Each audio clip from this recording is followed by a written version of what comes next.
So you can use magic, right? What all can you do? I have many powers. See, I've appeared in many games, so I need to be versatile. You know, I've never seen you in any game I've ever played. That's because I wear makeup and prosthetics. Somehow I don't believe you. I'll prove it to you. Pick me up and point me at your TV.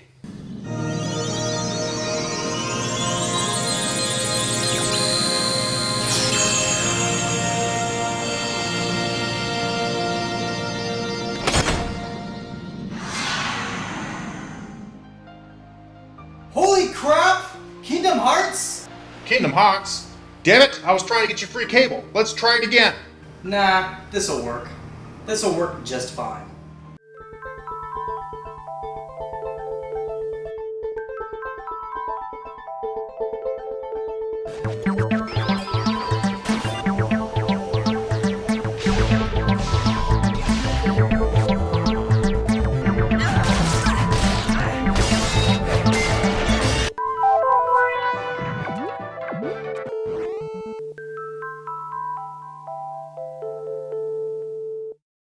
I have to admit, I'm somewhat of a Disney nerd.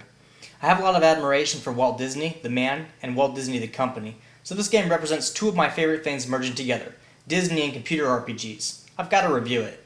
When I first heard about Kingdom Hearts, I admit it was a concept that was sort of hard to wrap my head around. Most licensed Disney games have sucked, and I wasn't sure how the introduction of Final Fantasy characters into Disney worlds would be done.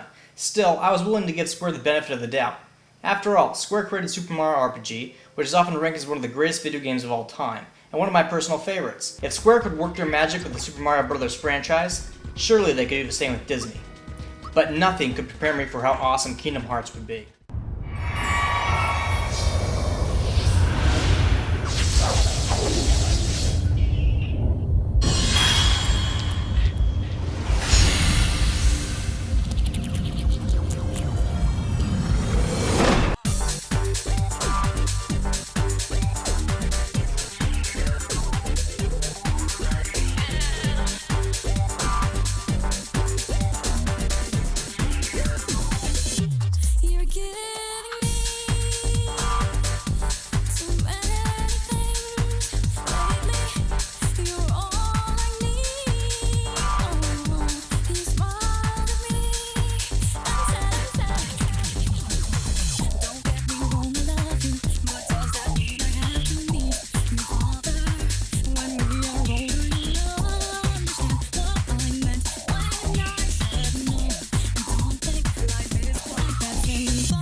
The story for Kingdom Hearts is one of its most enjoyable aspects, and yet, well, let me put it this way.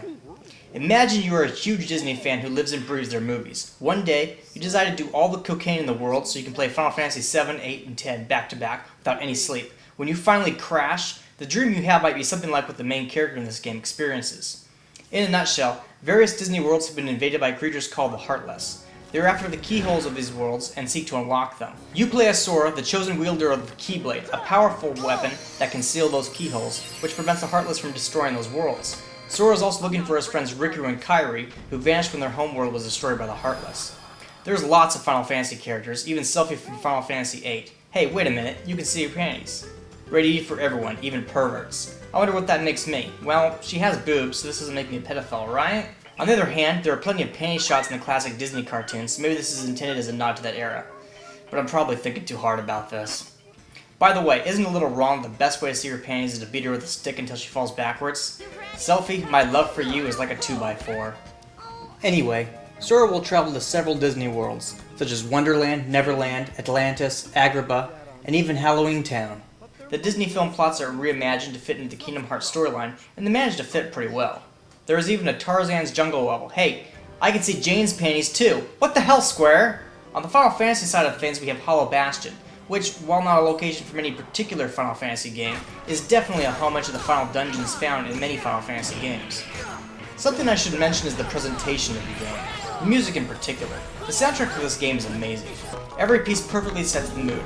Graphically, the game manages to write a fine line and allows all the different Disney art styles to coexist. Even human characters tend to have big Mickey Mouse shoes and doe eyes, and in a way you can think of Sora as a human version of Mickey Mouse since they have a similar look. Now, modern Final Fantasy games are known for their minigames, and this element was carried over to Kingdom Hearts. The minigame here is a space shooter with gummy block ships, which you play every time you travel between different worlds.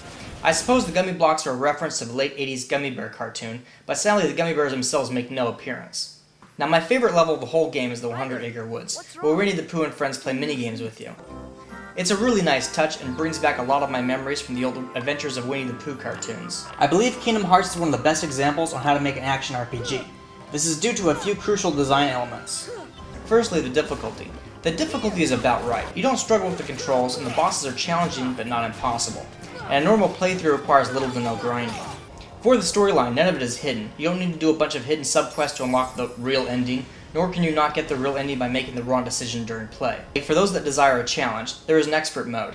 Even during normal mode, there are challenges and the rewards are appropriate. Thirdly, the voice acting, the translation, and the storyline are perfect. Square put a lot of effort in getting most of the original voice actors for the Disney characters, and those who aren't the originals are voiced by people who do the TV series voices. As for the classic Disney characters such as Mickey and Donald, since most of them are dead, such as Walt Disney and Ducky Nash, they are instead voiced by the official Disney voice actors for these characters. There aren't many plot holes or funny moments that make you think things are out of place. Square manages to maintain the suspension of disbelief in the player, even though the two very different worlds of Final Fantasy and Disney are interacting together. Fourthly, the mechanics of the combat system are not hidden from the player. It is also very easy to understand and learn. Lastly, the level design is among Square's finest, which is even more amazing when you think of the painstaking effort the artist went to recreate many of the Disney environments as a video game. This game is definitely a work of love, and although Square is a huge company, I will dare to say that Kingdom Hearts is most likely the greatest fan-made game ever. Because if you really think about it, Kingdom Hearts is not just another licensed Disney game that was turned out in a couple months to meet a Christmas shopping season deadline. This was a game made by fans of Disney movies for other fans of Disney movies. Playing the game is a wonderful experience, and if you're a Disney fan but still holding out because you're afraid it's a little childish, well, I say you should treat the child in your heart. After all, that's what Walt would do.